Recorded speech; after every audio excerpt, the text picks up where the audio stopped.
नमस्कार, मैं हाँ शमी डावरा ते लेके हाजिर हाँ एक बार फिर प्रोग्राम साडा उम्मीदवार।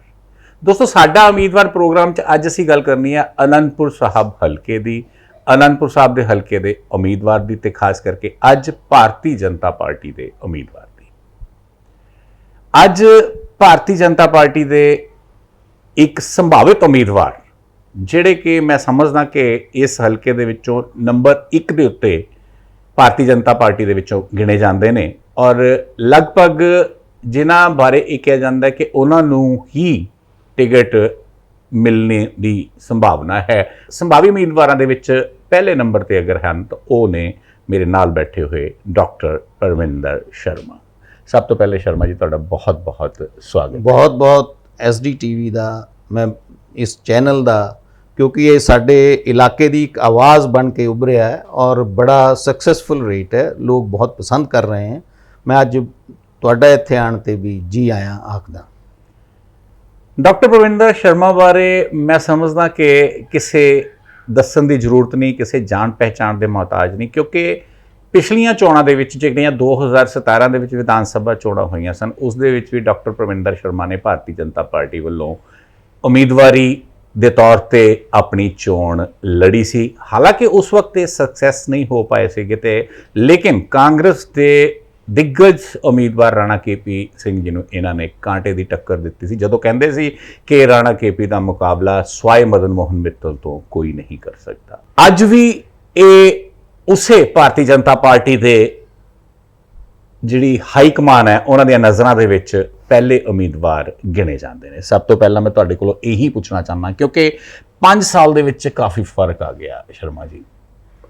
पहला भी जो फेरिस्त सी, जो लिस्ट सी बनी हुई तो बहुत लंबी लिस्ट सी, कभी किसी का ना आ जाता सी, कभी किसी का ना आ जाता सी, लेकिन तुहानूं सिर्फ तो सिर्फ 15 दिन पहला नॉमीनेशन का जिस दिन आखिरी शायद दिन सी उस तो 2 दिन पहला तुहानूं उम्मीदवार डिक्लेयर किया गया सीगा। लेकिन इस बार भी लिस्ट तो लंबी है, तुसी अपनी संभावना कितनी समझते हो? देखो जी, भारतीय जनता पार्टी एक केडर बेस्ड और कार्यकर्ता दे काम करन दे ढंग नाल उस बेस ते डिसीजन लेंदी है कि कौन कार्यकर्ता कितना एक्टिव है और कौन पार्टी दे संदेश नूं पिंडा पिंडा तक, शहर के हर वार्ड तक पहुँचा सकता है, उसनों ही वो अपना नुमाइंदा बनाते हैं। पिछली बार भी 2017 विच पार्टी ने मैनू घर बैठे ही अगर ये मैसेज आया कि भी तुसी तैयार हो तो किसी सर्वे के आधार पर उन्होंने मेरा नाम अगे लिया।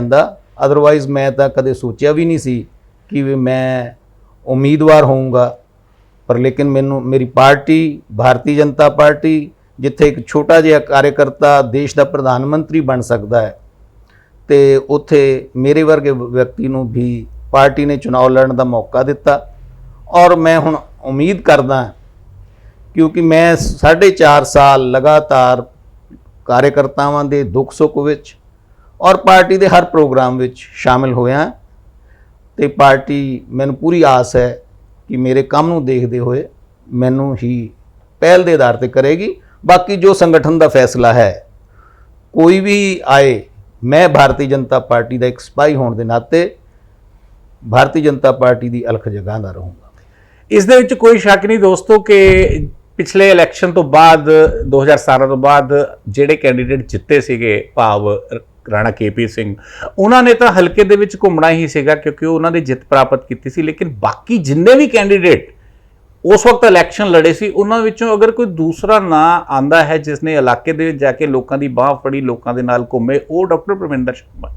उस तो बाद कोई भी कैंडीडेट जिहड़ा होर सी, चाहे वो आम आदमी पार्टी का सी, चाहे बसपा का सी, चाहे वो किसी होर पार्टी का सी या आज़ाद सी, वो दोबारा जनता दे विच नहीं गया। ये बहुत वड्डी गल इन्होंने कही है कि मैं कल्ले कल्ले दे कर गया, और इस दे विच कोई शक नहीं कि हर सुख दुख दे विच इलाका वासियों के घर जाते रहे ने। लेकिन गल एक आ जाती है डॉक्टर शर्मा, पिछली बार तुहाडा अलायंस सी अकाली दल नाल। अकाली दल आनंदपुर साहब नंगल हल्के विच किते ना किते थोड़ी बहुती होंद रखता है, इस दे विच कोई शक नहीं। हालांकि ये BJP डोमीनेटेड कैट जड़ा इत्थे असीं समझ सकते हैं भी इत्थे हिंदू वोट ये ज़्यादा हैगी है बनस्पत श्रोमणी अकाली दल दे। अगर ਆਨੰਦਪੁਰ ਸਾਹਿਬ ਤੱਕ ਦੀ ਬੈਲਟ ਦੀ ਗੱਲ ਕੀਤੀ ਜਾਵੇ, ਇਸ ਵਕਤ ਤੁਹਾਡਾ ਅਲਾਈਅੰਸ ਟੁੱਟ ਗਿਆ, ਇਸ ਵਾਰ ਤੁਹਾਡਾ ਉਹਨਾਂ ਨਾਲ ਅਲਾਈਅੰਸ ਨਹੀਂ, ਇਹ ਤੁਹਾਨੂੰ ਘਾਟਾ ਨਹੀਂ ਪਏਗਾ? ਮੈਂ ਨਹੀਂ ਸਮਝਦਾ ਕਿ ਸ਼੍ਰੀ ਅਨੰਦਪੁਰ ਸਾਹਿਬ ਵਿੱਚ ਹੀ ਪਾਰਟਿਕੂਲਰਲੀ ਔਰ ਸਾਰੇ ਪੰਜਾਬ 'ਚ ਸ਼੍ਰੋਮਣੀ ਅਕਾਲੀ ਦਲ ਦਾ ਸਾਨੂੰ ਕੋਈ ਅਸਰ ਪਏਗਾ, ਕਿਉਂਕਿ ਜਦੋਂ ਵੀ ਚੋਣ ਹੁੰਦੀ ਸੀ ਜੀ ਤੇ ਭਾਰਤੀ ਜਨਤਾ ਪਾਰਟੀ ਦਾ ਨੈਟਵਰਕ ਇੰਨਾ ਸੀ ਕਿ ਅਸੀਂ ਪੰਨਾ ਪ੍ਰਮੁੱਖ, ਬੂਥ ਪ੍ਰਮੁੱਖ, ਸ਼ਕਤੀ ਕੇਂਦਰ ਪ੍ਰਮੁੱਖ, ਮੰਡਲ ਪ੍ਰਧਾਨ ਔਰ ਜ਼ਿਲ੍ਹਾ ਪ੍ਰਧਾਨ ਇੱਕ ਸਿਸਟਮ ਹੈ ਜੀ, ਔਰ ਇਸ ਨੂੰ ਅਕਾਲੀ ਦਲ ਦੇ ਸੀਨੀਅਰ ਲੀਡਰ ਸਾਡੇ ਪ੍ਰੋਫੈਸਰ ਪ੍ਰੇਮ ਸਿੰਘ ਚੰਦੂ ਮਾਜਰਾ ਇੱਥੋਂ 2 ਵਾਰ ਚੋਣ ਲੜੇ ਹੈ ਔਰ ਦੋਨੋਂ ਵਾਰ ਅਸੀਂ ਇੱਥੋਂ ਲੀਡ ਦਵਾ ਕੇ ਭੇਜਿਆ ਹੈ। ਇਸ ਵਾਰ ਵੀ ਚਾਹੇ ਉਹ ਚੋਣ ਨਹੀਂ ਜਿੱਤ ਸਕੇ, ਪਰ ਲੇਕਿਨ ਅਨੰਦਪੁਰ ਵਿਧਾਨ ਸਭਾ 'ਚ ਅਗਰ ਉਹਨਾਂ ਨੂੰ ਲੀਡ ਮਿਲੀ ਹੈ ਤਾਂ ਭਾਰਤੀ ਜਨਤਾ ਪਾਰਟੀ ਦੇ ਕਾਰਨ ਮਿਲੀ ਹੈ, ਕਿਉਂਕਿ ਅਸੀਂ ਮੋਦੀ ਜੀ ਦਾ ਨਿਸ਼ਾਨਾ ਰੱਖ ਕੇ ਲੋਕਾਂ ਤੋਂ ਵੋਟਾਂ ਮੰਗੀਆਂ ਸੀਗੀਆਂ।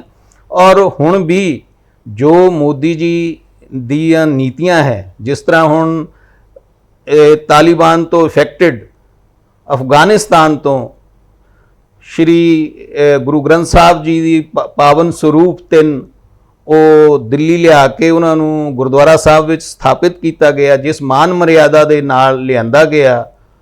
ਉਹ ਸੀਏ ਦਾ ਲੋਕ ਵਿਰੋਧ ਕਰਦੇ ਸੀ, ਉਹਦੇ ਵਿੱਚ ਅਕਾਲੀ ਦਲ ਵਾਲੇ ਵੀ ਸਾਡੇ ਸਾਥੀ ਕਹਿੰਦੇ ਸੀ ਕਿ ਵੀ ਇਹਦੇ 'ਚ ਮੁਸਲਿਮ ਸ਼ਬਦ ਲਿਖ ਲਓ ਤਾਂ ਕੀ ਹਰਜ ਹੈ ਜੀ। ਉਸ ਵੇਲੇ ਵੀ ਬਹੁਤ ਵਿਰੋਧ ਹੋਇਆ, ਪਰ ਲੇਕਿਨ ਅੱਜ ਉਹੀ ਮਨਜਿੰਦਰ ਸਿੰਘ ਸਰਸਾ ਇਹ ਮਹਿਸੂਸ ਕਰਦੇ ਆ ਕਿ ਵੀ ਅਗਰ ਉਹ ਸੀਏ ਦਾ ਕਾਨੂੰਨ ਨਾ ਹੁੰਦਾ ਤਾਂ ਇਹ ਸਾਰਾ ਸੰਭਵ ਨਹੀਂ ਹੋ ਪਾਣਾ ਸੀ। ਅਕਾਲੀ ਦਲ ਦਾ ਸਾਨੂੰ ਨੁਕਸਾਨ ਕੋਈ ਨਹੀਂ ਹੈ, ਬਲਕਿ ਪਿਛਲੀ ਵਾਰ ਅਗਰ ਮੈਂ ਹਾਰਿਆ ਤਾਂ ਮੈਂ ਬੜੇ ਵਿਨਮਰਤਾ ਨਾਲ ਕਹਿ ਸਕਦਾ ਕਿ ਨਾ ਪ੍ਰੇਮ ਸਿੰਘ ਚੰਦੂ ਮਾਜਰਾ ਨਾ ਕੋਈ ਹੋਰ ਨੇਤਾ ਅਕਾਲੀ ਦਲ ਦਾ ਕਦੇ ਮੇਰੇ ਸਮਰਥਨ ਵਿੱਚ ਆਇਆ, ਔਰ ਜੋ ਇੱਥੇ ਕੰਮ ਵੀ ਕਰ ਰਹੇ ਸੀ ਉਹਨਾਂ ਦਾ ਕੁਝ ਲੋਕਾਂ ਨੂੰ ਛੱਡ ਕੇ ਜਿਨ੍ਹਾਂ ਦਾ ਮੇਰਾ ਵਿਅਕਤੀਗਤ ਪ੍ਰੇਮ ਹੈ, ਕਿਸੇ ਵੱਡੇ ਨੇਤਾ ਨੇ ਮੇਰੀ ਮਦਦ ਨਹੀਂ ਕੀਤੀ। ਇੱਕ ਗੱਲ ਇੱਥੇ ਹੋਰ ਉੱਭਰ ਕੇ ਆਉਂਦੀ ਹੈ, ਠੀਕ ਹੈ ਅਸੀਂ ਮੰਨ ਲੈਂਦੇ ਵੀ ਅਕਾਲੀ ਦਲ ਨੇ ਤੁਹਾਨੂੰ ਨਹੀਂ ਸਪੋਰਟ ਕੀਤਾ, ਅਕਾਲੀ ਦਲ ਨੇ ਤੁਹਾਡੀ ਉਹ ਮਦਦ ਨਹੀਂ ਕੀਤੀ ਜਿਹੜੀ ਕਰਨੀ ਚਾਹੀਦੀ ਸੀ, ਲੇਕਿਨ ਕਿਤੇ ਨਾ ਕਿਤੇ ਪਾਰਟੀਬਾਜ਼ੀ ਵੀ ਤਾਂ ਹੈ ਨਾ ਤੁਹਾਡੇ ਬੀਜੇਪੀ ਦੇ ਵਿੱਚ। ਦੇਖਿਆ ਜਾਵੇ ਵੀ ਪਹਿਲਾਂ ਅਵਿਨਾਸ਼ ਰਾਏ ਖੰਨਾ ਗਰੁੱਪ ਸੀ, ਮਿੱਤਲ ਗਰੁੱਪ ਸੀ, ਹੋਰ ਗਰੁੱਪ ਸੀ, ਇਸ ਤਰ੍ਹਾਂ ਦੇ ਗਰੁੱਪ ਬਹੁਤ ਸੀ। ਵਿਜੇ ਸਾਂਪਲਾ ਜੀ ਪ੍ਰਧਾਨ ਸੀਗੇ 2017 ਦੇ ਵਿੱਚ। ਅੱਜ ਉਹ ਸਿਨੈਰੀਓ ਚੇਂਜ ਹੋਇਆ, ਲੇਕਿਨ ਪਾਰਟੀਬਾਜ਼ੀ ਉੱਥੇ ਦੀ ਉੱਥੇ ਖੜੀ ਹੈ। ਅੱਜ ਵੀ ਮਦਨ ਮੋਹਨ ਮਿੱਤਲ ਇੱਥੇ ਦੇ ਵਿਧਾਇਕ ਰਹੇ, ਉਹਨਾਂ ਨੂੰ ਚਾਹੇ ਏਜ ਫੈਕਟਰ ਕਰਕੇ ਟਿਕਟ ਨਹੀਂ ਸੀ ਮਿਲੀ, ਉਹ ਮੰਤਰੀ ਵੀ ਸੀਗੇ ਉਸ ਵਕਤ ਸਰਕਾਰ ਦੇ ਵਿੱਚ, ਨਾ ਹੀ ਉਹਨਾਂ ਦੇ ਪਰਿਵਾਰਕ ਕਿਸੇ ਮੈਂਬਰ ਨੂੰ ਟਿਕਟ ਮਿਲੀ। ਟਿਕਟ ਇੱਕ ਆਮ ਵਰਕਰ ਨੂੰ ਜਿਹਦਾ ਨਾਂ ਡਾਕਟਰ ਪ੍ਰਵਿੰਦਰ ਸ਼ਰਮਾ ਹੈ ਉਸ ਨੂੰ ਦੇ ਦਿੱਤੀ ਗਈ ਸੀਗੀ। ਤੁਸੀਂ ਇਸ ਚੀਜ਼ ਨੂੰ ਨਹੀਂ ਮੰਨਦੇ ਵੀ ਕੀ ਹੈ ਵੀ ਉਹਨਾਂ ਨੇ ਤੁਹਾਡੀ ਉਸ ਵਕਤ ਵੀ ਅਸੀਂ ਜਾਣਦੇ ਹਾਂ ਮਦਦ ਨਹੀਂ ਸੀ ਕੀਤੀ, ਅੱਜ ਵੀ ਉਹ ਪਾਰਟੀਬਾਜ਼ੀ ਉੱਥੇ ਹੀ ਹੈ? ਇਸ ਤਰ੍ਹਾਂ ਹੈ ਕਿ ਜੀ ਮਦਨ ਮੋਹਨ ਮਿੱਤਲ ਜੀ ਬਹੁਤ ਪਾਰਟੀ ਦੇ ਵਰਿਸ਼ਟ ਔਰ ਸੀਨੀਅਰ ਨੇਤਾ ਹੈ, ਉਹਨਾਂ ਤੋਂ ਅਸੀਂ ਬਹੁਤ ABCD ਸਿੱਖੀ ਹੈ। ਬਿਲਕੁਲ।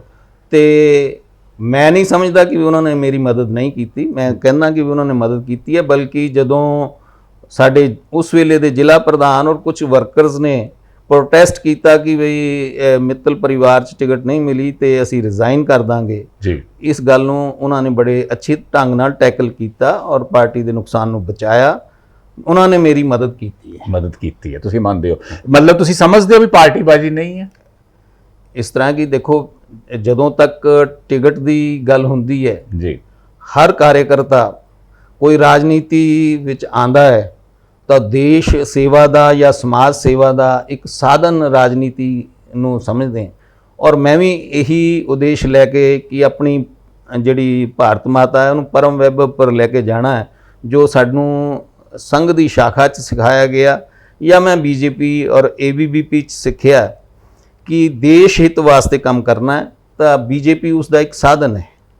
ਤੇ ਮੈਂ ਹਰ ਕੋਈ ਵਿਅਕਤੀ ਜੋ BJP ਨੂੰ ਪਿਆਰ ਕਰਦਾ ਹੈ ਉਹ ਟਿਕਟ ਦਾ ਹੱਕਦਾਰ ਹੈ, ਪਰ ਲੇਕਿਨ ਜਦੋਂ ਤੱਕ ਟਿਕਟ ਦੀ ਗੱਲ ਹੁੰਦੀ ਹੈ ਉਦੋਂ ਤੱਕ ਤਾਂ ਆਪਣੀ ਕੋਸ਼ਿਸ਼ ਹਰ ਕੋਈ ਕਰਦਾ ਹੈ। ਬਿਲਕੁਲ। ਪਰ ਜਦੋਂ ਜਿਹਨੂੰ ਕਮਲ ਦਾ ਫੁੱਲ ਅਲਾਟ ਹੋ ਗਿਆ ਸਾਰੇ ਉਸ ਦੇ ਨਾਲ ਹੋਣ। ਉਸ ਦੇ ਵਿੱਚ ਚਾਹੇ ਇਸ ਵਕਤ ਮਿੱਤਲ ਸਾਹਿਬ ਦੇ ਬੇਟੇ ਅਰਵਿੰਦ ਮਿੱਤਲ ਵੀ ਲਾਈਨ ਦੇ ਵਿੱਚ ਇਸ ਵਾਰ ਫਿਰ ਇੱਕ ਵਾਰ ਵੀ ਟਿਕਟ ਉਹਨਾਂ ਨੂੰ ਮਿਲਦੀ ਹੈ, ਤਾਂ ਉਹਦੇ ਨਾਲ ਜਿਹੜੀ ਓਪੋਜੀਸ਼ਨ ਹੈ ਉਹਨਾਂ ਦੀ ਜਿਹੜੀ ਧੜੇਬੰਦੀ ਦੀ ਓਪੋਜੀਸ਼ਨ ਮੈਂ ਕਹਿੰਦਾ ਵੀ ਉਹਨਾਂ ਦਾ ਉਹੀ ਹੋਏਗਾ ਵੀ ਉਹ ਅਰਵਿੰਦ ਮਿੱਤਲ ਨਾਲ ਜਾਣਗੇ।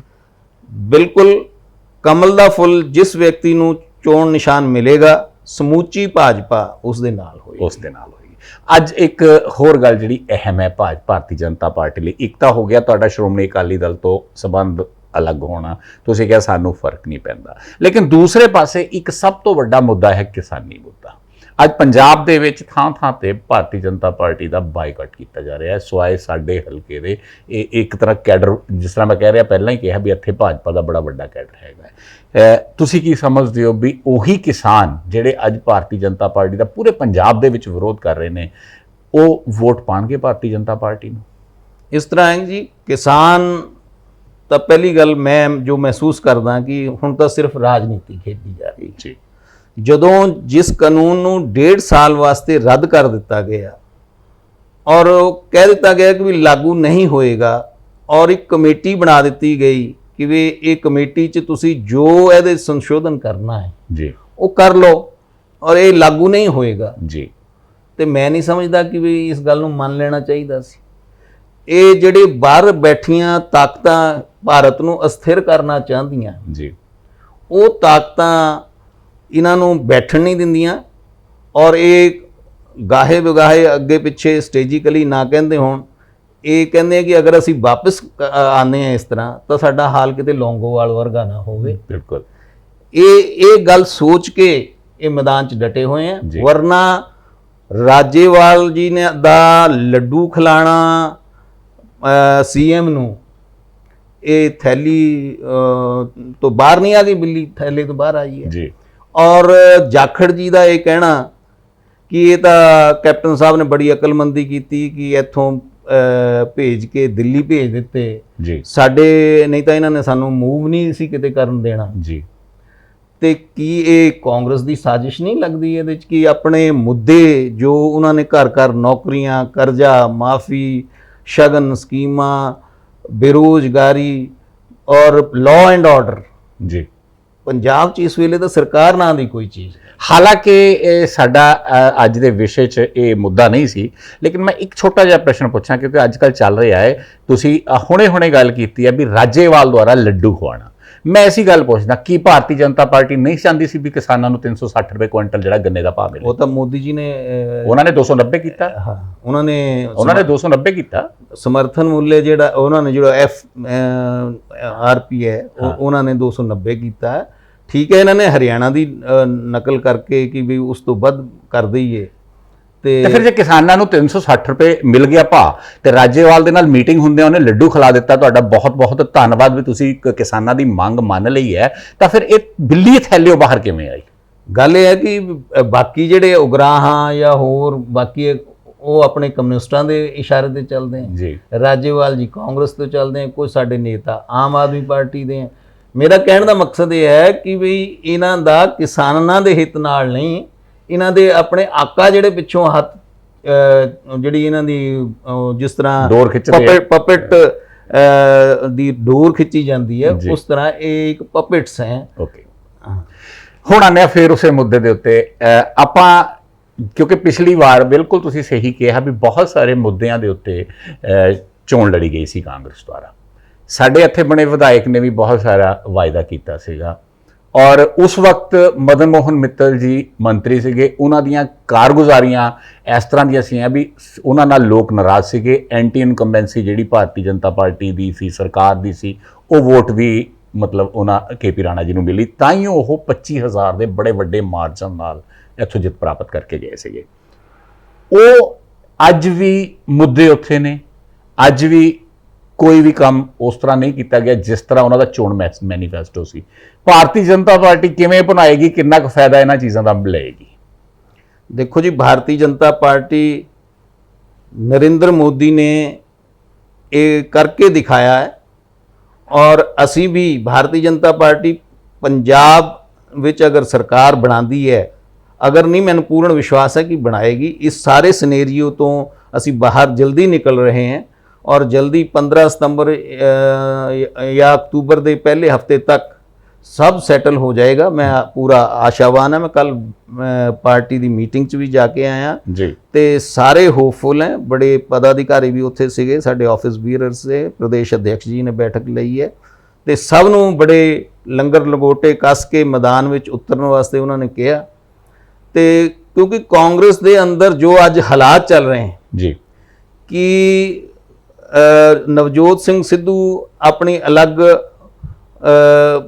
ਬੋਲ ਰਿਹਾ ਹੈ ਕਿ ਬਈ ਆਪਣੀ ਡਫਲੀ ਆਪ ਬਜਾ ਆਪਣੀ ਰਹੇ ਆ। ਡਫਲੀ ਆਪ ਬਜਾ ਰਿਹਾ ਬਿਲਕੁਲ। ਤੇ ਕੈਪਟਨ ਸਾਹਿਬ ਜਿਹੜੇ ਹੈ ਉਹ ਆਪਣੀ ਸਰਕਾਰ 'ਚ ਹੀ ਮਸਤ ਹੈ, ਆਪਣੇ ਉਹਦੇ ਵਿੱਚ 4.5 ਸਾਲ 7 ਸਟਾਰ ਆਪਣੇ ਫਾਰਮ ਹਾਊਸ ਚੋਂ ਬਾਹਰ ਨਹੀਂ ਆਏ। ਜੀ ਉਸ ਦਾ परिणाम की होया कि ਜਿਹੜੇ ਲੋਕ ਉਹਨਾਂ ਦੇ ਖਾਸਮ ਖਾਸ ਸੀਗੇ, ਮੈਂ ਤਾਂ ਸਮਝਦਾ ਸੀ ਬੜੇ ਹੈਰਾਨ ਹੋਏ। ਤ੍ਰਿਪਤ ਰਜਿੰਦਰ ਸਿੰਘ ਬਾਜਵਾ, ਸੁਖ ਸਰਕਾਰੀਆ, ਰੰਧਾਵਾ, ਇਹ ਉਹਨਾਂ ਦੇ ਸੱਜੀਆਂ ਖੱਬੇ ਬਾਹਾਂ ਸੀਗੀਆਂ ਔਰ ਉਹ ਸਿੱਧੂ ਦੇ ਨਾਲ ਇੱਕਦਮ ਚਲੇ ਗਏ।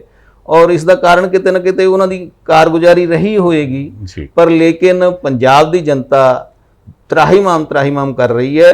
ਅਗਰ ਮੈਂ ਆਪਣੇ ਅਨੰਦਪੁਰ ਵਿਧਾਨ ਸਭਾ ਦੀ ਗੱਲ ਕਰਾਂ ਤਾਂ ਰਾਣਾ ਕੇਪੀ ਜੀ ਰੋਜ਼ ਲੋਕਾਂ ਨੂੰ ਕਿਸੇ ਨਾ ਕਿਸੇ ਬਹਾਨੇ ਆਪਣੀ ਕੋਠੀ ਬੁਲਾ ਕੇ ਜੀ ਉਹਨਾਂ ਦੇ ਗਲ 'ਚ ਕਾਂਗਰਸ ਦੇ ਪਰਨੇ ਪਾ ਰਹੇ ਹੈ। ਜੀ ਇਹ ਲੋਕਾਂ ਨੂੰ ਕੀ ਦਰਸਾਉਣਾ ਚਾਹੁੰਦੇ ਹੈ ਕਿ ਬਈ ਆਪਣੇ ਆਪ 'ਚ ਹੀ ਮਸਤ ਹੋ ਕੇ ਇਹ ਸੋਚ ਰਹੇ ਹੈ ਕਿ ਵੀ ਮੈਂ ਇਹ ਤਾਂ ਮੁਹੰਮਦ ਤੁਗਲਕ ਵਾਲਾ ਸੁਪਨਾ ਹੈ ਜੀ ਕਿ ਉਹਨੇ ਇੱਕ ਵਾਰ ਚਮੜੇ ਦੇ ਸਿੱਕੇ ਚਲਾ ਦਿੱਤੇ ਸੀ। ਉਹ ਮੁਹੰਮਦ ਤੁਗਲਕ ਵਾਲੇ ਸੁਪਨੇ ਦੇਖ ਰਹੇ ਹੈ ਕਿ ਕੀਤਾ ਕਰਾਇਆ ਕੁਛ ਨਹੀਂ, ਪਰਨੇ ਪਾਉਣ ਨਾਲ ਹਵਾ ਨਹੀਂ ਬਣਨੀ। ਬਿਲਕੁਲ। ਤੁਸੀਂ ਕਿਹਾ ਸੀ ਮੈਂ ਰੇਤ ਦੀ ਮੁੱਠੀ ਨਹੀਂ ਚੁੱਕਣ ਦਊਂਗਾ, ਜੀ ਅੱਜ ਜਾ ਕੇ ਦੇਖੋ ਭਲਾਨ ਉਧਰ ਭੱਲੜੀ, ਖੇੜਾ ਕਲਮੋਟ, ਭੰਗਲਾਂ, ਖੇਤਾਂ ਦੇ ਖੇਤ ਬਰਬਾਦ ਹੋ ਗਏ, ਲੋਕਾਂ ਦੀ ਆਬਾਦੀ ਤੱਕ ਪਹੁੰਚ ਗਈ ਹੈ। ਸੂਰੇਵਾਲ, ਸਹਿਜੋ ਸੂਰੇਵਾਲ ਬਹੁਤ ਬੁਰਾ ਹਾਲ ਹੈ, ਮੈਂ ਜਾ ਕੇ ਆਇਆ ਉੱਥੇ, ਜੀ। ਕੋਈ ਸੁਣਨ ਵਾਲਾ ਨਹੀਂ। ਪੁਲਿਸ ਜਿਹੜੀ ਹੈ, ਮੈਂ ਪੂਰਾ ਜ਼ਿੰਮੇਵਾਰੀ ਨਾਲ ਆਰੋਪ ਲਗਾ ਰਿਹਾ ਕਿ ਵਰਦੀ ਪਾ ਕੇ ਕਾਂਗਰਸ ਦਾ ਵਰਕ ਕਰਦੀ ਹੈ। ਜੀ ਤੇ ਪ੍ਰਸ਼ਾਸਨ ਜਿਹੜਾ ਹੋਰ ਵੀ ਹੈ, ਚਾਹੇ ਉਹ ਡੀਸੀ ਹੈ, ਚਾਹੇ ਐਸਡੀਐਮ ਹੈ, ਐਸਡੀਐਮ ਤਾਂ ਨਵੇਂ ਆਏ ਹਨ, ਐਸਐਸਪੀ ਵੀ ਨਵੇਂ ਆਏ ਹਨ, ਪਰ ਲੇਕਿਨ ਪਹਿਲੇ ਕੀ ਹੁੰਦਾ ਰਿਹਾ, ਜੋ ਰਾਣਾ ਜੀ ਨੇ ਕਹਿਤਾ, ਕਈ ਵਾਰ ਬਹੁਤ ਐਸੇ ਮਸਲੇ ਹੁੰਦੇ ਹੈ ਕਿ ਅਸੀਂ ਜਦੋਂ ਉਹਦੇ ਬਾਰੇ 'ਚ ਕਹਿੰਦੇ ਤਾਂ ਉਹ ਹੱਥ ਜੋੜ ਕੇ ਕਹਿੰਦੇ ਜੀ ਸਾਡੀ ਮਜਬੂਰੀ, ਜੀ ਸਾਨੂੰ ਹਾਈ ਕਮਾਂਡ ਉੱਪਰੋਂ ਫੋਨ ਆਇਆ ਹੈ। ਬਿਲਕੁਲ। ਔਰ ਕਈ ਬੰਦਿਆਂ ਨਾਲ ਨਜਾਇਜ਼ ਕੀਤੀ ਜਾਂਦੀ ਹੈ, ਪਰਚੇ ਦੀ ਰਾਜਨੀਤੀ, FIR ਕਰਕੇ ਵਰਕਰਾਂ ਨੂੰ ਡਰਾ ਧਮਕਾ ਕੇ। ਸਾਨੂੰ ਤਾਂ ਕਈ ਵਾਰ ਲੱਗਦਾ ਨਹੀਂ ਕਿ ਵੀ ਅਸੀਂ ਅਨੰਦਪੁਰ ਸਾਹਿਬ ਦੀ ਪਵਿੱਤਰ ਧਰਤੀ ਤੇ ਰਹਿ ਰਹੇ ਹਾਂ, ਸਾਨੂੰ ਤਾਂ ਲੱਗਦਾ ਕਿ ਇਹ ਬਿਹਾਰ ਹੈ। ਨਹੀਂ, ਇਹੀ ਮੁੱਦਾ ਪਿਛਲੀ ਵਾਰ ਰਾਣਾ ਕੇਪੀ ਜੀ ਨੇ ਚੱਕਿਆ ਸੀ। ਤੁਸੀਂ ਆਪ ਕਿਹਾ ਵੀ ਉਹਨਾਂ ਨੇ ਕਿਹਾ ਸੀ ਮੈਂ ਇੱਕ ਰੇਤ ਦੀ ਮੁੱਠੀ ਨਹੀਂ ਜਾਣਦਾਗਾ। ਉਸ ਵਕਤ ਭਾਰਤੀ ਜਨਤਾ ਪਾਰਟੀ ਜਿਹੜੀ ਸੀਗੀ ਉਹ ਭਾਈਵਾਲ ਸੀਗੀ, ਅਕਾਲੀ ਦਲ 'ਚ ਉਦੋਂ ਵੀ ਇੱਥੋਂ ਟਰੱਕਾਂ ਦੇ ਟਰੱਕ ਜਿਹੜੇ ਆ ਟਿੱਪਰਾਂ ਦੇ ਟਿੱਪਰ ਭਰ ਕੇ ਜਾਂਦੇ ਸੀਗੇ। ਫਿਰ ਜੇ ਤੁਹਾਡੀ ਸਰਕਾਰ ਆਉਂਦੀ ਹੈ ਤਾਂ ਫਿਰ ਇਹ ਬੰਦ ਕਿਵੇਂ ਹੋਏਗਾ? ਤੁਸੀਂ ਤਾਂ ਖੁਦ ਕਰਾਉਂਦੇ ਰਹੇ ਹੋ ਪਹਿਲਾਂ। ਇਸ ਤਰ੍ਹਾਂ ਕਿ ਜੀ ਜੋ ਪਹਿਲੇ ਹੁੰਦਾ ਰਿਹਾ ਉਸ ਦੀ ਤਾਂ ਮੈਂ ਕੋਈ ਗਰੰਟੀ ਨਹੀਂ ਲੈ ਸਕਦਾ, ਔਰ ਪਰ ਐਡਾ ਬੁਰਾ ਹਾਲ ਜਦੋਂ ਉਹ ਨਹੀਂ ਸੀਗਾ ਕਿ ਬਈ ਰਾਣਾ ਜੀ ਦੇ ਕਰਿੰਦੇ ਤਾਂ ਸਭ ਕੁਝ ਕਰ ਸਕਦੇ ਜੀ। ਆਮ ਵਰਕਰ ਨੂੰ, ਆਮ ਬੰਦੇ ਨੂੰ, ਇਸ ਇੱਥੋਂ ਦੇ ਵਸਨੀਕ ਨੂੰ ਇੱਕ ਟਰਾਲੀ ਆਪਣੇ ਘਰ ਦੇ ਬਣਾਉਣ ਵਾਸਤੇ ਅਗਰ ਜ਼ਰੂਰਤ ਹੈ ਤਾਂ ਉਹਦੇ ਪਰਚਾ ਹੋ ਜਾਂਦਾ ਹੈ। ਬਿਲਕੁਲ। ਜੋ ਉੱਥੇ ਪੈਕੇਟ ਪਕੜਾ ਜਾਂਦਾ ਉਹਦਾ ਤਾਂ ਕੰਮ ਚੱਲਦਾ ਹੈ। ਜਿਹੜਾ ਪੈਕੇਟ ਤੋਂ ਬਿਨਾ ਕੋਈ ਕੰਮ ਕਰਨਾ ਚਾਹੁੰਦਾ, ਚਾਹੇ ਉਹ ਜਾਇਜ਼ ਵੀ ਹੈ, ਜੀ, ਤਦ ਵੀ ਉਸ ਤੇ ਪਰਚਾ ਹੋ ਜਾਂਦਾ ਹੈ। ਮੁੱਦਾ ਮਾਈਨਿੰਗ ਦੇ ਨਾਲ ਬਹੁਤ ਵੱਡੇ ਮੁੱਦੇ ਹੈ ਰੋਜ਼ਗਾਰ ਦੇ। ਰੋਜ਼ਗਾਰ ਨਹੀਂ ਦਿੱਤਾ ਗਿਆ। ਅੱਜ ਜਦ ਕਿ ਕਿਹਾ ਗਿਆ ਸੀ ਰੋਜ਼ਗਾਰ ਨਹੀਂ ਦੇਵਾਂਗੇ ਤਾਂ ਬੇਰੁਜ਼ਗਾਰੀ ਭੱਤਾ ਦਾਂਗੇ, ਬੇਰੁਜ਼ਗਾਰੀ ਭੱਤਾ ਨਹੀਂ ਦਿੱਤਾ ਗਿਆ। ਉਸ ਤੋਂ ਬਾਅਦ PACL ਸਾਡਾ ਇੱਕ ਮੁੱਦਾ ਸੀਗਾ, ਬੜਾ ਜ਼ੋਰ ਸ਼ੋਰ ਨਾਲ ਕਿਹਾ ਜਾਂਦਾ ਸੀ ਵੀ ਇਹ ਪ੍ਰਾਈਵੇਟਾਈਜੇਸ਼ਨ ਨਹੀਂ ਹੋਣ ਦਿੱਤੀ ਜਾਏਗੀ। ਜਦੋਂ ਸ਼੍ਰੋਮਣੀ ਅਕਾਲੀ ਦਲ ਸਰਕਾਰ ਕਰ ਦਿੱਤੀ ਸੀ, ਫਿਰ ਇਹ ਖੁਦ 500 ਕਰੋੜ ਦੀ ਜਿਹੜੀ ਚੀਜ਼ ਹੈ ਉਹਨੂੰ 42 ਕੇ ਉਹਨੇ 48 ਕਰੋੜ 'ਚ ਵੇਚ ਦਿੱਤਾ। ਉਸ ਤੋਂ ਬਾਅਦ ਟਰੱਕ ਯੂਨੀਅਨ ਦਾ ਮੁੱਦਾ ਹੈ। ਬਹੁਤ ਸਾਰੇ ਮੁੱਦੇ ਨੇ ਹਲਕੇ ਦੇ, ਇਲਾਕੇ ਦੇ, ਲੇਕਿਨ ਅਗਰ ਤੁਹਾਡੀ ਸਰਕਾਰ ਆਉਂਦੀ ਹੈ ਮੁੱਦਿਆਂ ਨੂੰ ਹੱਲ ਕੀਤਾ ਜਾਏਗਾ। ਸਭ ਤੋਂ ਪਹਿਲੇ ਤਾਂ ਸਾਡੇ ਇਲਾਕੇ 'ਚ ਬੇਰੁਜ਼ਗਾਰੀ ਬਹੁਤ ਹੈ ਤਾਂ ਸਾਰੇ ਪੰਜਾਬ 'ਚ ਹੈ, ਔਰ ਇਸ ਭਾਵਨਾ ਦੀ ਇਹਨਾਂ ਨੇ ਦੁਰਵਰਤੋਂ ਕੀਤੀ। ਪਵਿੱਤਰ ਗੁਟਕਾ ਸਾਹਿਬ ਹੱਥ 'ਚ ਲੈ ਕੇ ਤਲਵੰਡੀ ਸਾਬੋ ਨੂੰ ਵੱਲ ਨੂੰ ਮੂੰਹ ਕਰਕੇ ਇਹਨਾਂ ਨੇ ਕਸਮ ਖਾਧੀ ਸੀ ਕਿ ਘਰ ਘਰ ਨੌਕਰੀ ਦੇਵਾਂਗੇ। ਉਹ ਤਾਂ ਨਹੀਂ ਕਰ ਸਕੇ, ਪਰ ਮੈਂ ਪੂਰੇ ਵਿਸ਼ਵਾਸ ਨਾਲ ਇੱਥੋਂ ਦਾ ਜੰਮਪਲ ਹੋਣ ਦੇ ਕਾਰਨ ਮੈਂ ਪੂਰਾ ਤੁਹਾਨੂੰ ਵਿਸ਼ਵਾਸ ਦਿਲਾਣਾ ਹੈ ਕਿ ਇੱਥੇ ਰੇਲ ਨਾਲ ਕਨੈਕਟੀਵਿਟੀ ਹੈ, ਰੋਡ ਕਨੈਕਟੀਵਿਟੀ ਹੈ, ਬਿਜਲੀ ਇੱਥੇ ਹੈ ਔਰ ਜ਼ਮੀਨ ਇੱਥੇ ਹੈ। ਅਸੀਂ ਕੋਈ ਮੈਡੀਸਨ ਦਾ ਜਾਂ ਕੋਈ ਹੋਰ ਇਸ ਤਰ੍ਹਾਂ ਦਾ ਪਲਾਂਟ ਲਗਾ ਕੇ ਇੱਥੋਂ ਦੇ ਲੋਕਾਂ ਨੂੰ ਰੁਜ਼ਗਾਰ ਦੇਵਾਂਗੇ। ਔਰ ਜਿਹੜੀ ਇੱਥੇ ਚੱਲਦੀ ਹੋਈ PACL ਜਿਸ ਨੂੰ ਰਾਣਾ ਜੀ ਨੇ ਬੜਾ ਭੁਨਾਇਆ ਪਹਿਲੇ, ਔਰ ਉਹ ਬੰਦ ਕਰਵਾਤੀ। ਔਰ ਪਹਿਲਾਂ ਕਿਹਾ ਸੀਗਾ ਕਿ ਜੀ ਕਿਸੇ ਮੁਲਾਜ਼ਮ ਨੂੰ ਕੱਢਿਆ ਨਹੀਂ ਜਾਏਗਾ, ਜੀ, ਸਾਰੇ ਮੁਲਾਜ਼ਮ ਕੋਈ ਮਾਰਕਫੈਡ 'ਚ ਸ਼ਿਫਟ ਕਰ ਦਿੱਤਾ ਗਿਆ, ਉੱਥੇ ਉਹਨਾਂ ਨੂੰ ਮਾਰਕਫੈਡ ਨਹੀਂ ਚੱਲ ਰਹੀ, ਤੇ ਜਿਸ ਮਹਿਕਮੇ 'ਚ ਗਏ ਉੱਥੇ ਉਹ ਵਿਚਾਰੇ ਵਾਪਸ ਆ ਗਏ ਕਈ ਲੋਕ ਤਾਂ। ਤੇ ਪ੍ਰਾਈਵੇਟਾਈਜ਼ ਕਰਕੇ ਆਪਣੇ ਲੋਕਾਂ ਦੇ ਨਾਲ ਜਿਹੜੀ 500 ਕਰੋੜ ਦੀ ਐਸੈਟ ਸੀਗੇ ਉਹਨਾਂ ਨੂੰ 42 ਕਰੋੜ 'ਚ ਵੇਚ ਦਿੱਤਾ ਗਿਆ। ਔਰ ਜਿਹੜਾ PACL ਦਾ ਆਫਿਸ ਸੀਗਾ ਜੀ ਚੰਡੀਗੜ੍ਹ ਵਿੱਚ, ਉਹਦੇ ਤੇ 35-40 ਕਰੋੜ ਰੁਪਏ ਦਾ ਰੈਨੋਵੇਸ਼ਨ ਤੇ ਖਰਚ ਦਿੱਤਾ। ਸਾਰੀ ਫੈਕਟਰੀ 42 ਕਰੋੜ ਦੀ ਵੇਚੀ ਹੈ ਤੇ ਉਸ ਦੀ ਰੈਨੋਵੇਸ਼ਨ ਤੇ 35-40 ਰੁਪਏ ਇਹ ਜਿਹੀਆਂ ਬਹੁਤ ਸਾਰੀਆਂ ਮੰਗਾਂ ਨੇ। ਮਤਲਬ ਇਹ ਵੀ ਕਿਤੇ ਨਾ ਕਿਤੇ ਇੱਕ ਇੱਥੇ ਮੈਂ ਹੋਰ ਤੁਹਾਡੇ ਨਾਲ ਗੱਲ ਕਰਾਂ ਵੀ ਉਸ ਵਕਤ ਸਭ ਤੋਂ ਵੱਡੀ ਵਿਰੋਧਤਾ ਕੀਤੀ ਸੀ ਜਦੋਂ ਅਰਵਿੰਦ ਮਿੱਤਲ ਕਿਤੇ ਜਾਂਦੇ ਸੀਗੇ, ਕਿਤੇ ਚੈੱਕ ਵੰਡਣ ਜਾਂਦੇ ਸੀ, ਕਿਤੇ ਆਪਣੀਆਂ ਸਪੋਰਟਸ ਕਿੱਟ ਯੂਥ ਕਲੱਬਾਂ ਨੂੰ ਵੰਡਣ ਜਾਂਦੇ ਸੀ, ਜਾਂ ਕਿਤੇ ਵੀ ਉਹ ਮੁੱਖ ਮਹਿਮਾਨ ਦੇ ਤੌਰ ਤੇ ਜਾਂਦੇ, ਤੇ ਸਭ ਤੋਂ ਵੱਡੀ ਵਿਰੋਧਤਾ ਕਾਂਗਰਸ ਕਰਦੀ ਸੀਗੀ। ਕਾਂਗਰਸ ਕਹਿੰਦੀ ਸੀ ਕਿਸ ਅਥਾਰਟੀ ਨਾਲ, ਕਿਸ ਲਹਿਜੇ ਦੇ ਨਾਲ ਇਹ ਜਾ ਕੇ ਇਹ ਚੀਜ਼ਾਂ ਕਰ ਰਹੇ ਨੇ। ਅੱਜ ਕਾਂਗਰਸ ਉਹ ਕਰ ਰਹੀ ਹੈ। ਅੱਜ ਰਾਣਾ KP ਸਿੰਘ ਆਪਣੇ ਪੁੱਤਰ ਨੂੰ ਪ੍ਰਮੋਟ ਕਰਨ ਦੇ ਲਈ ਸਾਰਾ ਕੁਝ ਕਰ ਰਿਹਾ ਹੈ। ਭਾਰਤੀ ਜਨਤਾ ਪਾਰਟੀ ਅੱਜ ਉਹਨਾਂ ਦੇ ਇਸ ਨਜ਼ਰੀਏ ਨੂੰ ਕਿਸ ਤਰ੍ਹਾਂ ਦੇਖੇਗੀ? ਸ਼੍ਰੀ ਅਨੰਦਪੁਰ ਸਾਹਿਬ ਦੀ ਧਰਤੀ ਕੋਈ ਧਰਮਸ਼ਾਲਾ ਨਹੀਂ ਹੈ ਜੀ, ਕਿ ਜਿੱਥੇ ਜਿਹੜਾ ਵੀ ਕੋਈ ਆ ਕੇ ਜਿਹਨੂੰ ਕਿਤੇ ਹੋਰ ਕੰਮ ਨਹੀਂ ਮਿਲਿਆ, ਆਪਣੇ ਕਾਰੋਬਾਰ 'ਚ ਸਕਸੈਸਫੁਲ ਨਹੀਂ ਹੋਇਆ, ਵਕਾਲਤ ਨਹੀਂ ਸੰਭਾਲ ਸਕਿਆ ਰਾਣਾ ਜੀ ਦੀ, ਉਹ ਬੇਰੁਜ਼ਗਾਰ ਵਿਅਕਤੀ ਇੱਥੋਂ ਦਾ ਆ ਕੇ ਲੋਕਾਂ ਦੀ ਰਹਿਨੁਮਾਈ ਕਰਨ ਦਾ ਸੁਪਨਾ ਦੇਖੇ। ਨੰਗਲ ਔਰ ਅਨੰਦਪੁਰ ਸਾਹਿਬ ਦੇ ਇਸ ਪਵਿੱਤਰ ਧਰਤੀ ਦੇ ਲੋਕ ਐਡੇ ਵੀ ਭੋਲੇ ਨਹੀਂ ਹੈ ਜੀ ਕਿ ਉਹ ਇਸ ਤਰ੍ਹਾਂ ਦੇ ਜਿਹੜਾ ਕੰਮ ਕਰ ਰਹੇ हैं। मैं तो बड़ा हैरान है कि मैं एक दिन आवाज़ उठाई तो उसके बाद बंद हुई, पायलट लगी ਹੁੰਦੀ ਹੈ ਅੱਗੇ ਜੀ, ਜਦ ਕਿ ਉਹਦੇ ਕੋਲ ਕੋਈ ਅਥਾਰਟੀ ਨਹੀਂ ਹੈ। ਔਰ ਰਾਣਾ ਜੀ ਨੂੰ ਮੈਂ ਤੁਸੀਂ ਆਪ ਕਿਹੜਾ ਚੰਦ ਚੜਾਇਆ ਇਸ ਇਲਾਕੇ ਵਾਸਤੇ, ਮੈਨੂੰ ਜਰਾ ਦੱਸਣ ਤਾਂ ਸਹੀ, ਜਿਹੜਾ ਤੁਹਾਡੇ ਪੁੱਤਰ ਨੂੰ ਅੱਗੇ ਐਕਸੈਪਟ ਕਰ ਲੈਣ। ਇਹ ਕੋਈ ਰਾਜੇ ਮਹਾਰਾਜਿਆਂ ਦਾ ਸਮਾਂ ਤਾਂ ਹੈ ਨਹੀਂ ਕਿ ਮਹਾਰਾਜੇ ਦਾ ਪੁੱਤਰ ਹੀ ਮਹਾਰਾਜਾ ਹੋਏਗਾ। ਇੱਥੋਂ ਤਾਂ ਜਨਤਾ ਦਾ ਨੁਮਾਇੰਦਾ ਲੋਕਾਂ ਦੀ ਵੋਟ ਦੇ ਨਾਲ ਬੈਲਟ ਪੇਪਰ ਬਾਕਸ ਚੋਂ ਨਿਕਲਦਾ ਹੈ। ਜੀ ਜੀ, ਸੋ ਜਨਤਾ ਹੀ ਨਿਰਣੈ ਕਰਦੀ ਹੈ ਕੌਣ ਉਹਦਾ ਰਿਪਰੈਜ਼ੈਂਟੇਟਿਵ ਹੋਏਗਾ। परिवारवाद और राणा जी ਜਿਹੜਾ हर गल च उन्होंने प्रमोट कर रहे हैं और कई जगह ਤਾਂ ਚੈੱਕ ਵੀ ਦੇ ਕੇ ਆ ਰਹੇ हैं, ਕਿਤੇ ਮੰਦਰਾਂ ਦੇ ਨਾਂ ਤੇ, ਕਿਤੇ ਗੁਰਦੁਆਰਾ ਸਾਹਿਬ ਦੇ ਨਾਂ ਤੇ ਉੱਥੇ ਜਾ ਕੇ ਇਕੱਠ ਕਰਕੇ ਵਿਸ਼ਵਪਾਲ ਰਾਣਾ ਜੀ ਯੂਥ ਨੂੰ ਜੋੜਨ ਦੀ ਗੱਲ ਕਰਦੇ हैं ਜੀ। ਇਸ ਤਰ੍ਹਾਂ ਦੇ ਕੰਮ ਤਾਂ 2002 ਚ ਅਸੀਂ ਵੀ ਬਹੁਤ ਕੀਤੇ। ਨਹੀਂ ਹੋ ਸਕਦਾ ਉਹ ਵੀ ਸੰਭਾਵੀ ਉਮੀਦਵਾਰਾਂ ਦੀ ਸੂਚੀ ਚੋਣ ਜੀ ਕਾਂਗਰਸ ਵੱਲੋਂ ਰਾਣਾ ਜੀ ਨੂੰ ਇਹ ਹੋਵੇ ਵੀ ਮੈਂ ਆਪਣੀ ਜਗ੍ਹਾ ਤੇ ਟਿਕਟ ਇਹਨਾਂ ਨੂੰ ਲੈ ਕੇ ਦੇਣੀ ਹੈ। सोनिया गांधी जी अपने पुत्र राहुल गांधी ਨੂੰ ਤਾਂ ਰਾਜਨੀਤੀ ਸਿਖਾ ਨਹੀਂ ਸਕੀ ਜੀ, तो राणा जी ਦਾ ਪੁੱਤਰ ਕਿੱਥੋਂ ਕਾਮਯਾਬ ਹੋ ਜਾਏਗਾ? ਕਿਆ ਤੁਸੀਂ ਸਮਝਦੇ ਹੋ ਕਿ ਰਾਹੁਲ ਗਾਂਧੀ ਅੱਜ ਇੱਕ ਪਰਿਪੱਕਵ ਲੀਡਰ ਹੈ? ਉਹਦੀਆਂ ਗੱਲਾਂ ਹੀ ਨਹੀਂ ਪਤਾ ਲੱਗਦੀਆਂ, ਕਿੱਥੇ ਕੀ ਬੋਲਦਾ, ਕਿਤੇ ਚਾਈਨਾ ਦੀ ਭਾਸ਼ਾ ਬੋਲੀ ਜਾਂਦਾ, ਕਿਤੇ ਪਾਕਿਸਤਾਨ ਦੀ ਬੋਲੀ ਜਾਂਦਾ। ਜਦੋਂ ਇਹਨਾਂ ਦਾ ਲੀਡਰ ਹੀ ਪੂਰਾ ਪਰਿਪੱਕਵ ਨਹੀਂ ਹੈ, ਉਹ ਪੂਰਾ ਤਰ੍ਹਾਂ ਰਾਜਨੀਤੀ 'ਚ ਐਨ ਟ੍ਰੇਨਡ ਨਹੀਂ ਹੈ, ਤੇ ਅੱਗੇ ਰਾਣਾ ਜੀ ਦਾ ਪੁੱਤਰ ਵੀ ਤਾਂ ਉਸੇ ਲਾਈਨ ਤੇ ਹੈ। ਮੈਂ ਬੜੀ ਅੱਛੀ ਤਰ੍ਹਾਂ ਪਰਿਚਿਤ ਹਾਂ, ਮੈਨੂੰ ਕਈ ਵਕੀਲ ਭਾਈਚਾਰੇ ਵਾਲੇ ਰੋਪੜ ਤੋਂ ਵੀ ਆਪਣੇ ਸਾਥੀ ਹੈ, ਉਹ ਕਹਿੰਦੇ ਇੱਥੇ ਵਕਾਲਤ ਵੀ ਨਹੀਂ ਕਰ ਸਕਿਆ ਜੀ। तो जो व्यक्ति अपने बाप ਦੀ ਵਿਰਾਸਤ ਕਾਰੋਬਾਰ ਵੀ ਨਹੀਂ ਸੰਭਾਲ ਸਕਿਆ, ਉਹ ਹਲਕੇ ਨੂੰ ਕੀ ਸੰਭਾਲੇਗਾ? ਤੇ ਤੁਹਾਡੇ ਵੀ ਫਿਰ ਇਸ ਤਰ੍ਹਾਂ ਮਦਨ ਮੋਹਨ ਮਿੱਤਲ ਜੀ ਆਪਣੇ ਬੱਚੇ ਨੂੰ ਲੈ ਕੇ ਘੁੰਮਦੇ ਆ ਨਾਲ? ਇਸ ਤਰ੍ਹਾਂ ਕਿ ਦੇਖੋ ਮਦਨ ਮੋਹਨ ਮਿੱਤਲ ਨੇ ਇਮੀਡੀਏਟ ਤਾਂ ਨਹੀਂ ਨਾ ਉਹ ਕੀਤਾ, ਨਹੀਂ ਕਿਸੇ ਟਾਈਮ ਤਾਂ ਇਮੀਡੀਏਟ ਹੀ ਕੀਤਾ ਸੀ ਨਾ। ਪਿਛਲੀ ਵਾਰ ਜਦੋਂ ਆਏ ਸੀਗੇ, ਜਦੋਂ 12 ਤੋਂ 17 ਤੱਕ ਰਹੇ, ਉਦੋਂ ਤੱਕ ਤਾਂ ਇਮੀਡੀਏਟ ਹੀ ਸੀ ਨਾ ਜੀ। ਪਾਰਟੀ ਨੇ ਤਾਂ ਦੇਖੋ ਉਸ ਵੇਲੇ ਇਸੇ ਕਰਕੇ ਉਹ ਕੀਤਾ ਸੀ ਕਿ ਪਰਿਵਾਰਵਾਦ ਨਹੀਂ ਅਸੀਂ ਮੰਨਾਂਗੇ ਜੀ। ਉਹ ਪਰਿਵਾਰਵਾਦ ਨੂੰ ਭਾਰਤੀ ਜਨਤਾ ਪਾਰਟੀ ਕਿਤੇ ਨਹੀਂ, ਤੁਸੀਂ ਇਹ ਦੇਖੋ ਕਿਤੇ ਸਾਡੇ ਕੇਂਦਰ ਤੋਂ ਲੈ ਕੇ ਥੱਲੇ ਤੱਕ ਹੋਰ ਕਿਤੇ ਵੀ ਕਿਸੇ ਦਾ ਕੋਈ ਐਕਟਿਵ ਨਹੀਂ ਹੈ ਬੇਟਾ। ਸੋ ਜਦੋਂ ਕੋਈ ਰਿਟਾਇਰ ਹੋ ਜਾਂਦਾ ਹੋਵੇ ਉਸ ਤੋਂ ਬਾਅਦ ਉਮੀਦਵਾਰ ਹੋ ਸਕਦਾ ਹੈ। ਤੁਹਾਡੀ ਬੜੀ ਵੱਡੀ ਐਗਜ਼ਾਮਪਲ ਹੈ ਜੀ ਧੂਮਲ ਸਾਹਿਬ ਦੀ, ਅਨੁਰਾਗ ਠਾਕੁਰ। ਇਹ ਨਾ ਕਹੋ ਵੀ ਹੈ ਨਹੀਂ, ਦੇਖੋ ਇਹ ਨਾ ਕਹੋ ਕੋਈ ਨਹੀਂ, ਇਦਾਂ ਦੀਆਂ ਬਹੁਤ ਸਾਰੀਆਂ ਐਗਜ਼ਾਮਪਲ ਹਰੇਕ ਪਾਰਟੀ 'ਚ ਮਿਲਣਗੀਆਂ ਤੁਹਾਨੂੰ ਜਿੱਥੇ ਪਰਿਵਾਰਵਾਦ ਹੈਗਾ ਹੈ। ਨਹੀਂ ਧੂਮਲ ਸਾਹਿਬ ਕਰਕੇ ਨਹੀਂ ਹੈ, ਅਨੁਰਾਗ ਠਾਕੁਰ ਆਪਣੇ ਆਪ 'ਚ ਉਹਦੀ ਇੱਕ ਕੈਪੇਬਿਲਿਟੀ ਰਹੀ ਨਹੀਂ, ਹੈ। ਉਹ ਤਾਂ ਬਾਅਦ ਚੋਂ ਨਿਕਲ ਕੇ ਆਈ ਨਾ ਜੀ। ਦੇਖੋ ਇੱਕ ਮਿੰਟ, ਕਿਸੇ ਟਾਈਮ ਤੇ ਜਦੋਂ ਪਹਿਲੀ ਵਾਰ ਉਹ ਵੀ ਆਏ ਹੋਣਗੇ ਤਾਂ ਕਿਤੇ ਨਾ ਕਿਤੇ ਤਾਂ ਦੇਖੋ ਪ੍ਰੋਫੈਸਰ ਪ੍ਰੇਮ ਸਿੰਘ ਧੂਮਲ ਦਾ ਨੰਬਰ ਲੱਗਿਆ। ਉਹ ਇਸ ਕਰਕੇ ਲੱਗਿਆ ਕਿਉਂਕਿ ਉਹ ਇੱਕ ਤਾਂ ਯੂਥ ਦੇ ਉਸ ਵੇਲੇ ਪ੍ਰਦੇਸ਼ ਦੇ ਸੀਗੇ, ਫਿਰ ਸੈਂਟਰ ਦੇ। ਸੈਂਟਰ ਦੇ ਸੀ। ਮਤਲਬ ਭਾਵ ਇਹ ਹੈ ਵੀ ਆਪਾਂ ਇਸ ਚੀਜ਼ ਨੂੰ ਇਗਨੋਰ ਨਹੀਂ ਕਰ ਸਕਦੇ, ਲੇਕਿਨ ਕਿਤੇ ਨਾ ਕਿਤੇ ਮੈਚੁਰਿਟੀ ਹੋਣੀ ਜ਼ਰੂਰੀ ਹੈ। ਮੈਚੁਰਿਟੀ ਵੀ, ਔਰ ਬੰਦੇ ਨੇ ਪਾਰਟੀ ਦਾ ਕੰਮ ਕੀਤਾ ਕੰਮ ਹੋਣਾ। ਕੀਤਾ ਹੋਣਾ ਚਾਹੀਦਾ। ਠੀਕ। ਪਾਰਟੀ ਦਾ ਕੰਮ ਨਹੀਂ ਕਿਸੇ ਨੇ ਕੀਤਾ, ਕਿਤੇ ਪੋਸਟਰ ਨਹੀਂ ਲਾਏ, ਕਿਤੇ ਦਰੀਆਂ ਨਹੀਂ ਵਿਛਾਈਆਂ, ਕਿਤੇ ਵਰਕਰਸ ਦੀ ਮੀਟਿੰਗ ਨਹੀਂ ਕੀਤੀ, ਮੈਂਬਰਸ਼ਿਪ ਨਹੀਂ ਕੀਤੀ, ਕਿਤੇ ਰੈਲੀ 'ਚ ਨਹੀਂ ਗਏ, ਕਿਤੇ ਧਰਨਾ ਪ੍ਰਦਰਸ਼ਨ ਨਹੀਂ ਕੀਤਾ, ਸਿਰਫ ਇਸ ਕਰਕੇ ਕਿ ਰਾਣਾ ਕੰਵਰਪਾਲ ਜੀ ਦਾ ਬੇਟਾ ਹੈ। ਇਸ ਆਧਾਰ ਤੇ ਤਾਂ ਕੋਈ ਕਾਬਲੀਅਤ ਨਹੀਂ ਗਿਣੀ ਜਾ ਸਕਦੀ। ਭਾਵ ਇਹ ਹੈ ਵੀ ਤੁਸੀਂ ਨਹੀਂ ਸਮਝਦੇ ਵੀ ਤੁਹਾਡੇ ਅਗੇਂਸਟ ਰਾਣਾ ਵਿਸ਼ਵ ਪ੍ਰਤਾਪ ਲੜੇ, ਤੁਸੀਂ ਇਹੀ ਸਮਝਦੇ ਵੀ ਰਾਣਾ ਕੇਪੀ ਨਾਲ ਹੀ ਲੜ ਜੰਗ ਮੇਰੀ। ਬਿਲਕੁਲ।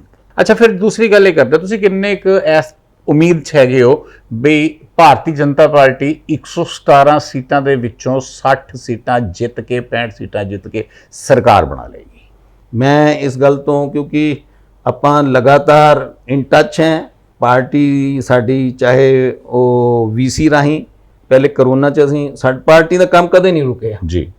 ਇੱਕ ਭਾਰਤੀ ਜਨਤਾ ਪਾਰਟੀ ਹੈ ਜਿਸ ਦਾ ਕੰਮ ਕਦੇ ਨਹੀਂ ਰੁਕਿਆ, ਔਰ ਅਸੀਂ ਰੌਲਾ ਰੱਪਾ ਵੀ ਨਹੀਂ ਪਾਉਂਦੇ ਜੀ, ਔਰ ਆਪਣੇ ਢੰਗ ਨਾਲ ਅਸੀਂ ਲੱਗੇ ਹੋਏ ਹਾਂ, ਔਰ ਸਾਰੇ ਪੰਜਾਬ ਦੇ ਅੰਦਰ ਬੜਾ ਉਤਸ਼ਾਹ ਹੈ।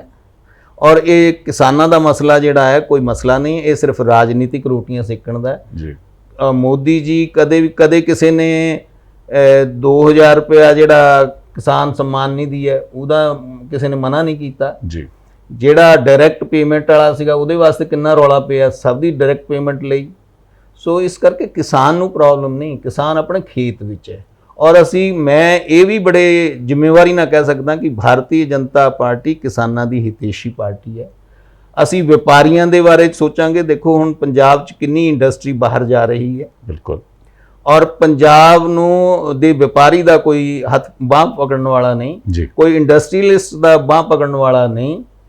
ਤੇ ਮੈਂ ਇਹ ਯਕੀਨ ਨਾਲ ਕਹਿ ਸਕਦਾ ਕਿ ਭਾਰਤੀ ਜਨਤਾ ਪਾਰਟੀ ਦੀ ਸਰਕਾਰ ਬਣੇਗੀ ਤੇ ਸਮਾਜ ਦੇ ਹਰ ਵਰਗ ਦਾ, ਦਲਿਤ ਵਰਗ ਦਾ, ਇੰਡਸਟਰੀ ਦਾ, ਵਪਾਰੀ ਦਾ, ਛੋਟੇ ਦੁਕਾਨਦਾਰ ਦਾ, ਕਿਸਾਨ ਦਾ, ਕਰਮਚਾਰੀ ਦਾ, ਅਸੀਂ ਸਾਰਿਆਂ ਦੇ ਹਿੱਤ ਵਾਸਤੇ ਕੰਮ ਕਰਾਂਗੇ। ਇੱਕ ਆਖਰੀ ਪ੍ਰਸ਼ਨ ਤੁਹਾਡੇ ਕੋਲ, ਬਹੁਤ ਸਾਰੇ ਪਾਰਟੀਆਂ ਨੇ, ਲਗਭਗ ਸਾਰੀਆਂ ਪਾਰਟੀਆਂ ਨੇ ਕਹਿ ਦਿੱਤਾ ਵੀ ਅਗਰ ਅਸੀਂ ਸੱਤਾ ਚਾਹੁੰਦੇ ਤਾਂ ਸਾਡਾ ਉਪ ਮੁੱਖ ਮੰਤਰੀ ਜਿਹੜਾ ਦਲਿਤ ਦਾ ਹੋਏਗਾ, ਦਲਿਤ ਸਮੁਦਾਇ ਨਾਲ ਸੰਬੰਧਿਤ ਹੋਏਗਾ। ਭਾਵ ਇੱਕ ਜਾਤ ਪਾਤ ਦੀ ਜਿਹੜੀ ਹੈ ਉਹ ਰਾਜਨੀਤੀ ਚੱਲ ਗਈ ਹੈ। ਭਾਰਤੀ ਜਨਤਾ ਪਾਰਟੀ ਨੇ ਕਿਹਾ ਅਸੀਂ ਤਾਂ ਮੁੱਖ ਮੰਤਰੀ ਡਿਕਲੇਅਰ ਕਰਦੇ ਹਾਂ। ਇਹ ਕਿਸ ਤਰ੍ਹਾਂ ਤੁਸੀਂ ਸਮਝਦੇ ਹੋ ਪੰਜਾਬ ਲਈ ਸੈੱਟ ਹੈ?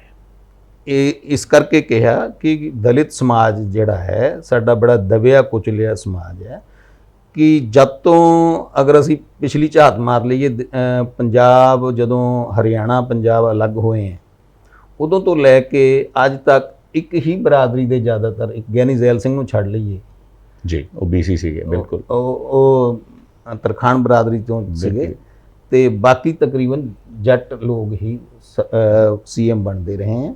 ਸਾਡੇ ਦਲਿਤ ਸਮੁਦਾਇ ਦੇ ਲੋਕਾਂ ਨੂੰ ਕਦੇ ਮੌਕਾ ਨਹੀਂ ਮਿਲਿਆ ਜੀ। ਇਸ ਕਰਕੇ ਸਮਾਜ ਵਿੱਚ ਬੈਲੈਂਸ ਰਹੇ, ਔਰ ਜਿਨ੍ਹਾਂ ਲੋਕਾਂ ਨੂੰ ਅੱਜ ਤੱਕ ਕਿਸੇ ਨੇ ਪੁੱਛਿਆ ਨਹੀਂ, ਅਸੀਂ ਉਹਨਾਂ ਦੀ ਬਾਂਹ ਫੜੀਏ ਜੀ। ਇਸ ਕਰਕੇ ਅਸੀਂ ਭਾਰਤੀ ਜਨਤਾ ਪਾਰਟੀ ਵੈਸੇ ਜਾਤੀ ਪਾਤੀ 'ਚ ਵਿਸ਼ਵਾਸ ਨਹੀਂ ਕਰਦੀ, ਪਰ ਸਮਾਜ ਦੇ ਉਤਥਾਨ ਦੇ ਲਈ, ਸਮਾਜ ਨੂੰ ਉੱਚਾ ਚੁੱਕਣ ਦੇ ਲਈ, ਦਲਿਤ ਵਰਗ ਦੇ ਮਨ 'ਚ ਇਹ ਗੱਲ ਨਾ ਆਵੇ, ਇਸ ਗੱਲ ਕਰਕੇ ਅਸੀਂ ਅਕਾਲੀ ਦਲ ਦਾ ਬਸਪਾ ਦੇ ਨਾਲ ਸਮਝੌਤਾ, ਇਹ ਕਿੰਨਾ ਕੁ ਪ੍ਰਭਾਵੀ ਹੋ ਸਕਦਾ ਹੈ ਪੰਜਾਬ ਦੇ ਵਿੱਚ? ਦੇਖੋ, ਇਸ ਤਰ੍ਹਾਂ ਕਿ ਵੀ ਡੁੱਬਦੀ ਨੂੰ ਤਿਨਕੇ ਦਾ ਸਹਾਰਾ ਵਾਲੀ ਗੱਲ ਇਹਨਾਂ ਨੇ ਕੀਤੀ ਹੈ। ਮੈਨੂੰ ਤਾਂ ਲੱਗਦਾ ਨਹੀਂ, ਕਿਉਂਕਿ ਬਸਪਾ ਦਾ ਕੋਈ ਆਧਾਰ ਨਹੀਂ ਹੈ। ਬਸਪਾ ਇੱਥੇ ਪਿਛਲੀ ਵਾਰ ਸਾਡੇ ਇੱਥੇ ਮੈਨੂੰ ਨਹੀਂ ਯਾਦ ਕਿ 12 ਜਾਂ 1300 ਵੋਟ ਮਿਲੀ ਸੀਗੀ, 2000 ਤੋਂ ਘੱਟ ਵੋਟ, 2000 ਤੋਂ ਘੱਟ ਵੋਟ ਮਿਲੀ ਸੀਗੀ। ਔਰ ਕੌਣ ਉਮੀਦਵਾਰ ਸੀਗਾ ਇਹ ਵੀ ਮੈਨੂੰ ਯਾਦ। ਤੇ ਜਦੋਂ ਵੀ ਇੱਥੇ ਹੋਇਆ ਵੀ, ਈਵਨ ਅਕਾਲੀ ਮੇਰੇ ਕਈ ਸਾਥੀ ਜਿਨ੍ਹਾਂ ਨਾਲ ਮੇਰੇ ਵਿਅਕਤੀਗਤ ਸੰਬੰਧ ਹੈ ਔਰ ਪਰਿਵਾਰਿਕ ਸੰਬੰਧ ਵੀ ਬਹੁਤ ਸਾਰੇ ਲੋਕਾਂ ਨਾਲ ਹੈ। 23 ਸਾਲ ਤਾਂ ਅਸੀਂ ਵੈਸੇ ਇਕੱਠੇ ਕੰਮ ਕੀਤਾ, ਵੈਸੇ ਵੀ ਮੇਰੇ ਬਹੁਤ ਸਾਰੇ ਜੱਟ ਫੈਮਲੀਜ਼, ਹੋਰ ਸਿੱਖ ਫੈਮਲੀਜ਼, ਸੈਣੀ ਬਰਾਦਰੀ ਦੇ ਲੋਕ, ਉਹਨਾਂ ਨਾਲ ਮੇਰੇ ਵਿਅਕਤੀਗਤ ਸੰਬੰਧ ਹੈ। ਉਹ ਇਹ ਕਹਿੰਦੇ ਆ ਕਿ ਵੀ ਇਹ ਬਹੁਤ ਬੜਾ ਗਲਤ ਕੰਮ ਅਕਾਲੀ ਦਲ ਨੇ ਕੀਤਾ ਕਿ ਵੀ ਇਹ ਤਖਤ ਸਾਹਿਬ ਦੇ ਉਹਨੂੰ, ਕਿਉਂਕਿ ਚਲੋ ਠੀਕ ਹੈ, ਸ਼੍ਰੋਮਣੀ ਅਕਾਲੀ ਦਲ ਔਰ BJP ਦਾ ਜਦੋਂ ਸਮਝੌਤਾ ਹੋਇਆ ਸੀ ਤਾਂ ਨੰਗਲ ਸੀਟ ਸੀ, ਬਿਲਕੁਲ। ਤੇ ਉਸ ਵੇਲੇ, ਹੁਣ ਤਾਂ ਸੋਚ ਸਮਝ ਕੇ ਜਾਣ ਬੁੱਝ ਕੇ ਛੱਡੀ ਗਈ ਹੈ, ਕਿਉਂਕਿ ਸ਼੍ਰੋਮਣੀ ਅਕਾਲੀ ਦਲ ਕੋਲ ਇੱਥੇ ਕੋਈ ਉਮੀਦਵਾਰ ਨਹੀਂ। ਜਿੱਥੇ ਅਸੀਂ 23 ਸੀਟਾਂ ਲੜਦੇ ਰਹੇ ਹਾਂ ਜੀ, ਉੱਥੇ ਉਹਨਾਂ ਕੋਲ ਉਮੀਦਵਾਰ ਨਹੀਂ ਲੱਭ ਰਹੇ ਉਹਨਾਂ ਨੂੰ, ਬਿਲਕੁਲ। ਉਹ ਉਹਨਾਂ ਨੇ BSP ਨੂੰ ਛੱਡ ਦਿੱਤੀ, ਬਿਲਕੁਲ। ਔਰ ਅਸੀਂ ਹਮੇਸ਼ਾ 117 ਦੇ, ਅਗਰ ਅਕਾਲੀ ਦਲ ਅਗਰ ਬੀਬੀ ਹਰਸਿਮਰਤ ਕੌਰ ਬਠਿੰਡਾ ਤੋਂ ਜਿੱਤੀ ਹੈ ਤੇ ਉੱਥੇ ਵੀ ਬਹੁਤ ਬੜਾ ਯੋਗਦਾਨ ਬੀਜੇਪੀ ਦਾ ਰਿਹਾ, ਵਰਨਾ ਮਨਪ੍ਰੀਤ ਬਾਦਲ ਨੂੰ ਕੋਈ ਹਰਾ ਨਹੀਂ ਸੀ ਸਕਦਾ। ਬਿਲਕੁਲ। ਬਹੁਤ ਸਾਰੀਆਂ ਸੀਟਾਂ ਇਸ ਤਰ੍ਹਾਂ ਦੀਆਂ ਹੈ ਜਿੱਥੇ ਬੀਜੇਪੀ ਦਾ ਜਿਹੜਾ ਨੈਟਵਰਕ ਹੈ ਉਸ ਦਾ ਲਾਭ ਅਕਾਲੀ ਦਲ ਨੂੰ ਮਿਲਦਾ ਰਿਹਾ। ਬਿਲਕੁਲ। ਸੋ ਬੀਐਸਪੀ ਕੋਲ ਐਡਾ ਨੈਟਵਰਕ ਕੋਈ ਹੈ ਨਹੀਂ, ਔਰ ਮੈਂ ਨਹੀਂ ਸਮਝਦਾ ਕਿ ਇਹਦਾ ਲਾਭ ਹੋਏਗਾ। ਇਹ ਤਾਂ ਉਹਨਾਂ ਨੇ ਵੈਸੇ ਇੱਕ ਕਹਿੰਦੇ ਹੁੰਦੇ ਨਾ ਕਿ ਰੁੱਸ ਕੇ ਕੁਛ ਨਾ ਕੁਛ ਕਰਨਾ, ਕਿ ਅਗਰ ਬੀਜੇਪੀ ਛੱਡੀ ਹੈ ਤਾਂ ਬੀਐਸਪੀ ਲੈ ਲਈਏ, ਤੇ ਕੋਈ ਮੈਨੂੰ ਲਾਭ ਨਹੀਂ ਲੱਗਦਾ।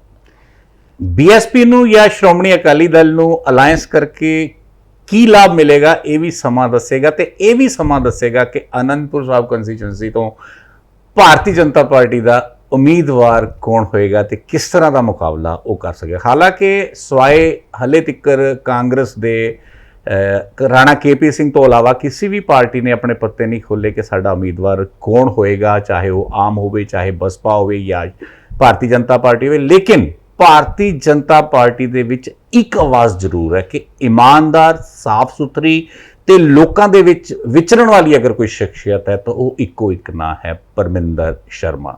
ਤੇ ਉਮੀਦ ਵੀ ਕੀਤੀ ਜਾ ਸਕਦੀ ਹੈ ਕਿਉਂਕਿ ਪਿਛਲਾ ਇਲੈਕਸ਼ਨ ਵੀ ਡਾਕਟਰ ਪਰਮਿੰਦਰ ਸ਼ਰਮਾ ਦੀ ਅਗਵਾਈ ਦੇ ਵਿੱਚ ਲੜਿਆ ਗਿਆ, ਉਮੀਦਵਾਰੀ ਇਹਨਾਂ ਨੂੰ ਦਿੱਤੀ ਗਈ, ਤੇ ਇਸ ਵਾਰ ਵੀ ਇਹ ਉਮੀਦ ਜਿੱਥੇ ਇਲਾਕੇ ਨੂੰ ਹੈ ਉੱਥੇ ਖੁਦ ਡਾਕਟਰ ਪਰਮਿੰਦਰ ਸ਼ਰਮਾ ਨੂੰ ਵੀ ਹੈ ਕਿ ਪਾਰਟੀ ਉਹਨਾਂ ਦੀਆਂ ਸੇਵਾਵਾਂ ਨੂੰ ਦੇਖਦੇ ਹੋਏ ਉਹਨਾਂ ਨੂੰ ਹੀ ਟਿਕਟ ਦੇਵੇਗੀ। ਤੇ ਇਹ ਅਗਰ ਟਿਕਟ ਮਿਲਦੀ ਹੈ ਤਾਂ ਮੁਕਾਬਲਾ ਸੱਚਮੁੱਚ ਇੱਕ ਵਾਰ ਫਿਰ ਬੜਾ ਰੋਚਕ ਹੋ ਸਕਦਾ ਹੈ। ਡਾਕਟਰ ਪਰਮਿੰਦਰ ਸ਼ਰਮਾ, ਤੁਹਾਡਾ ਬਹੁਤ ਬਹੁਤ ਧੰਨਵਾਦ।